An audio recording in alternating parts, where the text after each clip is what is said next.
মাননীয় স্পিকার, বাংলাদেশকে দেশপ্রেমিক ইসলামী নেতৃত্ব শূন্য এবং সরকার বিরোধী জোটকে দুর্বল করার লক্ষ্যে 42 বছরের পুরানো একটি মীমাংসিত ইস্যু যুদ্ধ অপরাধকে সামনে নিয়ে আসা হয়েছে।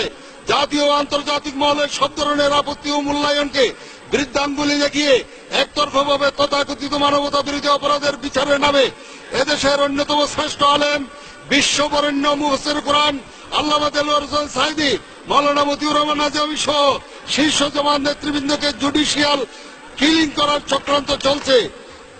ফিরোজপুরের কুখ্যাত রাজাকার দেলোয়ার শিকদারের সকল অপরাধ আল্লামা সাঈদীর নামে চালিয়ে দিয়ে তাকে অন্যায়ভাবে মৃত্যুদণ্ড দেওয়া হয়েছে। মাওলানা সাঈদী রাজাকার ছিলেন এমন কোন দলিলিক প্রমাণ প্রসিকিউশন বা তদন্ত সংস্থা দিতে পারে নাই। মুক্তিযুদ্ধের নবম সেক্টরের সেকেন্ড ইন কমান্ড এবং পারেরহাট ক্যাম্পের খেতাবপ্রাপ্ত মুক্তিযোদ্ধারা সাক্ষ্য দিয়েছেন যে আল্লামা সাঈদী রাজাকার ছিলেন না, তার স্বাধীনতা বিরোধী কোনো ভূমিকা ছিল না। মাননীয় সদস্য, আদালতের বিচারাধীন বিষয়ে বক্তব্য না দেওয়ার অনুরোধ জানাচ্ছি। আল্লামা সাঈদী হিন্দু অধ্যুষিত এলাকা থেকে দুইবার সংসদ সদস্য নির্বাচিত হয়েছেন। কথিত এইসব অপরাধের কথা তার এলাকার কোন ভোটাররা 42 বছরও কি জানতে পারেনি। মাননীয় স্পিকার, একইভাবে মিরপুরের কুখ্যাত বিহারী কসাই কাদেরের মানবতা বিরোধী কর্মকাণ্ড জননেতা কাদের মোল্লার নামে চালিয়ে দিয়ে তাকে সাজা দেওয়া হয়েছে। জামাতের amnesty assistant secretary general Mohammad Kamruzzaman 1971 সালে এসএসসির ছাত্র ছিলেন, অথচ হাস্যকরভাবে বলা হচ্ছে তিনি নাকি গণহত্যা, অগ্নিসংযোগ আর ধর্ষণের মতো অপরাধ করেছেন। এরকম ছাত্র বয়সে জনগণ একটু শুনে কাজে আসবে। জনগণ এই সকল রায় এবং বিচারের নামে প্রহসনকে ঘৃণাভাবে প্রত্যাখ্যান করছে। দলীয় আইনজীবী দিয়ে প্রসিকিউশন নিয়োগ, এসকেপি কেলেঙ্কারি, তদন্ত কর্মকর্তা নিয়োগ, অভিযুক্তদের বিরুদ্ধে প্রদত্ত জবানবন্দিকে আদালতের সাক্ষ্য হিসেবে গ্রহণ, আসামিদের পক্ষে বিচার কার্য পরিচালনার জন্য বিদেশি আইনজীবী নিয়োগে বাধা প্রদান, ট্রাইব্যুনাল পরিচালনায় আন্তর্জাতিক নীতিমালা অনুসরণ না করা, মাওলানা সাঈদীর মামলার অন্যতম সাক্ষী শুকরঞ্জন বালিকে আদালত প্রাঙ্গণ থেকে পুলিশ কর্তৃক অপহরণ, শাহবাগীদের দাবি অনুযায়ী কাদের মোল্লার বিচারের রায়ের পর আইন পরিবর্তন। মাননীয় সদস্য, আদালতের বিচারাধীন বিষয়ে উল্লেখ না করার জন্য আপনাকে অনুরোধ জানাচ্ছি। মাননীয় প্রধানমন্ত্রী কর্তৃক সমাবেশের দাবি বিবেচনায় নিয়ে বিচারপতিগণ রায় দিবেন। ট্রাইব্যুনালে বিচারকদের উদ্দেশ্যে এমন আহ্বান। এই সকল কিছু দেশে বিদেশে এই বিচার প্রক্রিয়াকে প্রশ্নবিদ্ধ ও অগ্রহণযোগ্য করেছে। মাননীয় স্পিকার, এর পরেও কি বলতে হবে এই বিচার স্বচ্ছ, নিরপেক্ষ ও আন্তর্জাতিক মানের হচ্ছে? এই বিচার কি রাজনৈতিক উদ্দেশ্যে প্রণীত নয়? মাননীয় স্পিকার, আজ সময় এসেছে মহান মুক্তিযুদ্ধের চেতনাকে প্রতিপক্ষ রাজনৈতিক শক্তিকে দমনের হাতিয়ারে পরিণত করার যে ঘৃণ্য খেলা শুরু হয়েছে তার বিরুদ্ধে ঐক্যবদ্ধভাবে প্রতিবাদ করার। অনতিবিলম্বে প্রশ্নবিদ্ধ রাজনৈতিক উদ্দেশ্যে প্রণোদিত এই ট্রাইব্যুনাল বাতিল করুন।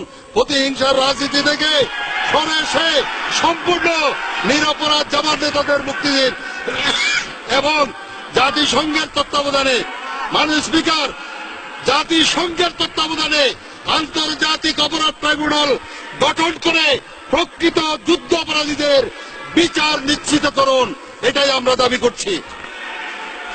মাননীয় স্পিকার, এই সরকারের মধ্যে এক ধরনের ইসলাম ফোবিয়া কাজ করছে। ইসলামী দল, আলিম উলামা এক ধরনের এলার্জি আছে এই সরকারের। বিগত 5ই মে শাপলা চত্বরে হেফাজত ইসলামের শান্তিপূর্ণ কর্মসূচিতে নারকীয় গণহত্যা চালিয়ে সরকার ইসলাম ও ইসলামপন্থীদের বিরুদ্ধে সরাসরি যুদ্ধ ঘোষণা করেছে। ইতিহাসের এক নির্মম নিষ্ঠুরতম কালো রাত ছিল এই বছরের 5ই মে দিবাগত রাত। আল জাজিরা সহ আন্তর্জাতিক গণমাধ্যমগুলোর ভিডিও ফুটেছে, বিশ্ববাসী দেখেছে হত্যার পর কিভাবে টেনে টেনে গাড়িতে নিহতদের লাশ তোলা হচ্ছে। গণহত্যায় নিহতদের প্রকৃত সংখ্যা নিয়ে সরকার যতই গোপনীয়তা রক্ষা করুক না কেন, সত্য একদিন উন্মোচিত হবে। দেশের মানুষ জানতে চায় 13 দফা দাবি দিয়ে হেফাজত ইসলাম এমন কি অপরাধ করেছিল যে সরকার এত সহনশীল হয়ে তাদের শান্তিপূর্ণ কর্মসূচির উপরে নৃশংস অভিযান পরিচালনা করলো।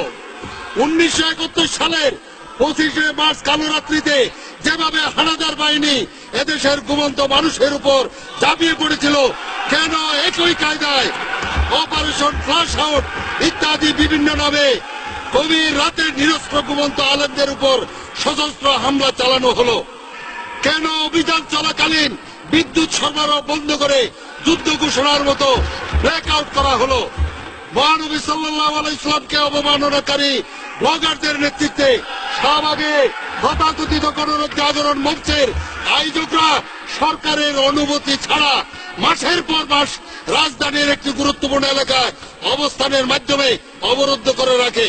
সরকার তাদের বাধা না দিয়ে উল্টো নিরাপত্তা দিয়েছে, অথচ সংবিধানে আল্লাহর উপর আস্থা ও বিশ্বাস পুনঃপ্রতিষ্ঠা, রাসূল করিম সাল্লাল্লাহু আলাইহি ওয়াসাল্লামকে অবমাননাকারীদের শাস্তি সহ 13 দফা দাবি আদায়ের জন্য দেশের আলেম উলামা ও ধর্মপ্রাণ মুসল্লিদের নিয়ে হেফাজতে ইসলামের সমাবেশের মানুষগুলোকে একটি রাতের জন্য থাকতে দেওয়া হলো না কেন?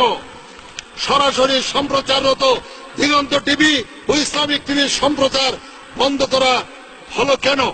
কেন হেফাজত নেতাদের উপর ছাপ সৃষ্টি করে হতাহতদের পক্ষত তথ্য প্রকাশ করতে দেওয়া হচ্ছে না? মাননীয় স্পিকার, আমি হেফাজতে ইসলামের মহাসচিব আল্লামা জুনাইদ বাবুনগরীকে রিমান্ডে নিয়ে যে অমানবিক নির্যাতন চালানো হয়েছে তার তীব্র নিন্দা জ্ঞাপন করছি। মাননীয় স্পিকার, আগামী জাতীয় নির্বাচন নিয়ে জনমনে অনিশ্চয়তা ও অজানা আশঙ্কা দেখা দিয়েছে। বাংলাদেশের স্বীকৃত ও গ্রহণযোগ্য তত্ত্বাবধায়ক সরকার ব্যবস্থাকে আদালতের মাধ্যমে বাতিল করে বর্তমান সরকার এই মহাসংকটের জন্ম দিয়েছে। আগামী নির্বাচনে নিশ্চিত ভরাডুবি জানতে পেরে দলীয় সরকারের অধীনে নির্বাচন দেওয়ার অযৌক্তিক ও অশুভ পায়তারা চালাচ্ছে আওয়ামী লীগ। মাননীয় স্পিকার, এমন একটি সময়ে মহান সংসদে কথা বলছি যখন দেশ ও জাতি এক চরম দুঃসময় অতিক্রম করছে। আজ বিরোধী নেতাদের গুম, হত্যা, মামলা, হামলা, রাষ্ট্রীয় সন্ত্রাস ইত্যাদি মিলিয়ে এক দুর্বিষহ শাসনকালের ভিতর দিয়ে মুক্তির প্রহর করছে জনগণ। আইন শৃঙ্খলা রক্ষাকারী বাহিনীর হাতে বিনা বিচারে হত্যা, ক্রস ফায়ার, গুম ও রিমান্ডে নিয়ে নিপীড়নের ঘটনা সাধারণ বিষয়ে পরিণত হয়েছে। আইনের শাসন আজ ভুলুণ্ঠিত। সংবাদ মাধ্যমের তথ্য মতে গত 4 বছরে দেশে 13,000 মানুষ খুন হয়েছে। বিচার বহির্ভূত হত্যাকাণ্ড হয়েছে 419টি, যার মধ্যে 2012 সালে হয়েছে 70টি। বেসরকারি মানবাধিকার সংস্থা অধিকারের রিপোর্ট অনুযায়ী 2012 সালে সরকারি বাহিনী কর্তৃক গুম হয়েছে 24 জন, 2011 সালে গুম হয়েছিল 30 জন। এদের প্রায় সকলেই বিরোধী দলের নেতা কর্মী। অ্যামনেস্টি ইন্টারন্যাশনাল তাদের বার্ষিক রিপোর্টে বলেছে 2012 সালে বিনা বিচারে 30 জনকে হত্যা করা হয়েছে এবং রাষ্ট্রীয় নিরাপত্তা বাহিনীর হাতে অসংখ্য মানুষ নির্যাতনের শিকার। মাননীয় স্পিকার, আন্তর্জাতিক অপরাধ ট্রাইব্যুনালে জামাত নেতা আব্দুল কাদের মোল্লা ও আল্লামা সাঈদীর রায়ের পর মানুষ প্রতিবাদী হয়ে রাজপথে নামলে মাত্র 1 সপ্তাহের ব্যবধানে আইন শৃঙ্খলা রক্ষাকারী বাহিনী পাখির মতো গুলি করে হত্যা করেছে 2 শতাধিক নিরীহ মানুষকে, পঙ্গু করা হয়েছে 4 শতাধিক। এর মধ্যে চিরতরে পা হারিয়েছেন 18 জন, চোখ হারিয়েছেন 4 জন। দেশের কারাগারগুলো আজ বিরোধী দলের নেতা কর্মীদের দিয়ে পরিপূর্ণ। সরকারি হিসাব অনুসারে দেশের কারাগারগুলোতে মোট বন্দী ধারণ ক্ষমতা 41,907 জন, অথচ কারাগারগুলো থেকে প্রাপ্ত তথ্য মতে দেশে বর্তমান বন্দী সংখ্যা লক্ষাধিক। বিএনপি ও জামাত সহ বিরোধী দল সমূহের লোকদের উপর 50,000-এর অধিক মামলা দায়ের হয়েছে। আসামির সংখ্যা 5 লাখেরও অধিক। এমনকি বিরোধী দলীয় চিফ হুইপ জয়নুল আবেদিন ফারুক সহ বিরোধী দলীয় সংসদ সদস্যগণ পর্যন্ত পুলিশি হামলা ও গ্রেফতার থেকে মুক্ত নন। মাননীয় স্পিকার, যেই সব জামাত ও শিবির কর্মী জেলখানার বাইরে রয়েছে তারাও হুলিয়া নিয়ে পালিয়ে বেড়াচ্ছে। আমার নির্বাচনী এলাকা সাতকানিয়া, লোহাগাড়া সহ সারা দেশে কোন জামাত ও শিবির কর্মীকে রাতে বাড়িতে ঘুমাতেও দিচ্ছে না পুলিশ। সম্মানিত আমার মুরব্বী জনাব ইঞ্জিনিয়ার মুশাররফ সাহেব বলেছেন মিরেশ্বরে নাকি মানুষ শান্তিতে ঘুমাতে পারছে। আমি উনাকে বলতে চাই, উনাকে যারা ভোট দিয়েছে তারা নিরাপদে ঘুমাচ্ছে, কিন্তু যারা উনাকে ভোট দেয় না তাদের খোঁজটা উনি যাতে নেন। সম্মানিত স্পিকার, কোথাও কাউকে ব্যবসা বাণিজ্য, শিক্ষকতা বা কোনো পেশার দায়িত্ব পালন করতে দেওয়া হচ্ছে না। মাননীয় স্পিকার, রাজনৈতিক নেতা কর্মীদের ডান্ডাবেড়ি পরিয়ে আদালতে হাজির করা হচ্ছে। রিমান্ডের নামে চলছে অমানবিক নির্যাতন। এ ব্যাপারে সুপ্রিম কোর্টের রায়ের নির্দেশনাও মানা হচ্ছে না। ইসলামী ছাত্র শিবিরের কেন্দ্রীয় সভাপতি মেধাবী ছাত্র দেলোয়ার হোসেনকে রিমান্ডে নিয়ে কি ধরনের নির্মমতা চালানো হয়েছে তা দেশবাসী মিডিয়ার মাধ্যমে দেখেছে। আদালতে দেলোয়ারকে পাজাকুলা করে হাজির করা হয়, তার চোখে মুখে আর সারা শরীরে ভয়ঙ্কর নির্যাতনের চিহ্ন, হাত পায়ে ব্যান্ডেজ বাঁধা। একটি ছাত্র সংগঠনের কেন্দ্রীয় সভাপতিকে এরকম অসুস্থ অবস্থায় হাতে পায়ে কোমরে ডান্ডা বেড়ি পরিয়ে আদালতে হাজির করা হলো। রেকর্ড সংখ্যক 53 দিনের রিমান্ড শেষে আবারও 17 দিনের রিমান্ডে নেওয়ার আবেদন করেছে পুলিশ। এর চেয়ে নিষ্ঠুরতা, এর চেয়ে বর্বরতা আর কি হতে পারে? শিবির সভাপতি দেলোয়ার হোসেনকে রিমান্ডে নির্যাতন করে যে নৃশংস আচরণ করেছেন তার নিন্দা করার ভাষা আমাদের নাই। আমরা শিবির সভাপতি দেলোয়ার হোসেন সহ সকল নিরপরাধ শিবির নেতা কর্মীদের অনতিবিলম্বে মুক্তি দাবি করছি। মাননীয় স্পিকার, জরুরি অবস্থা জারি না করে এবং কোন প্রকার গেজেট বা নোটিশ ছাড়া মাননীয় স্বরাষ্ট্রমন্ত্রী ফেসিবাদী কায়দায় সভা সমাবেশের উপর নিষেধাজ্ঞা জারি করেছেন। এটি বেআইনি, অগণতান্ত্রিক ও সংবিধান পরিপন্থী। এবছরের মে মাসে রাজনৈতিক দলসমূহের জন্য সভা সমাবেশের নিষিদ্ধ ঘোষিত হলেও বাংলাদেশ জামাত ইসলামীকে সভা সমাবেশ করতে দেওয়া হচ্ছে না 3 বছর যাবৎ। বিগত 3টি বছর জামাত ইসলামীর কেন্দ্রীয় কার্যালয় সহ গুরুত্বপূর্ণ শাখা সমূহের কার্যালয়গুলো বন্ধ করে দিয়েছে পুলিশ। প্রধান বিরোধী দল বিএনপিকেও তাদের কেন্দ্রীয় কার্যালয়ে দলীয় কর্মকাণ্ড পরিচালনায় বারবার বাধার সৃষ্টি করা হচ্ছে। জামাতের শান্তিপূর্ণ মিছিল সমাবেশের প্রস্তুতি নিলে হামলা। 2012 সালে এতে নতুন মাত্রা যোগ হয়েছে। জামাতের মিছিল দেখলে গুলি, sound grenade, tear shell, rubber bullet. গণহারে নেতা কর্মীদের গ্রেপ্তার করে মিথ্যা মামলা দেওয়া হচ্ছে। এসব ঘটনার মধ্যে দিয়ে প্রমাণিত হয় কার্যত বাংলাদেশে এখন নিপীড়নমূলক একদলীয় শাসন কায়েম করা হয়েছে।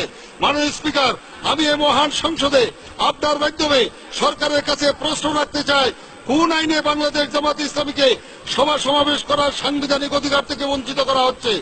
এটি কি ফেসিবাদী ও বাকশালী চরিত্রের বহিঃপ্রকাশ নয়? জামাত কি কোন নিষিদ্ধ ঘোষিত দল? মাননীয় স্পিকার, স্বাধীন মত প্রকাশের সব পথ এখন বন্ধ হয়ে যাচ্ছে। সরকার গণতন্ত্রের পূর্ব শর্ত মত প্রকাশের স্বাধীনতা তথা সংবাদপত্র ও মিডিয়ার স্বাধীনতা খর্ব করে অতি সম্প্রতি আকস্মিকভাবে জনপ্রিয় টিভি চ্যানেল দিগন্ত ইসলামিক টেলিভিশন বন্ধ করে দিয়েছে। ইতিপূর্বে জনপ্রিয় টিভি চ্যানেল 1 বন্ধ করেছে। সরকার দৈনিক আমার দেশ পত্রিকার ভারপ্রাপ্ত সম্পাদক জনপ্রিয় ও সাহসী সাংবাদিক মাহমুদুর রহমানকে গ্রেপ্তার করে কারাবন্দী করে রেখেছে। সরকার আমার দেশের ছাপাখানা বন্ধ করে দিয়ে কার্যত সংবাদপত্রটি বন্ধ করে দিয়েছে। মাননীয় স্পিকার, 1975 সালে সর্বপ্রথম দেশে একদলীয় শাসন প্রবর্তন করা আওয়ামী লীগ মাত্র 4টি সংবাদপত্র রেখে সকল সংবাদপত্রের প্রকাশনা বন্ধ করে দেয় তারা। অবস্থা দৃষ্টে মনে হচ্ছে বর্তমান সরকার সেদিকে যাচ্ছে। সরকারের মাননীয় তথ্যমন্ত্রী ও সেই এজেন্ডা বাস্তবায়নে অগ্রণী ভূমিকা পালন করছেন।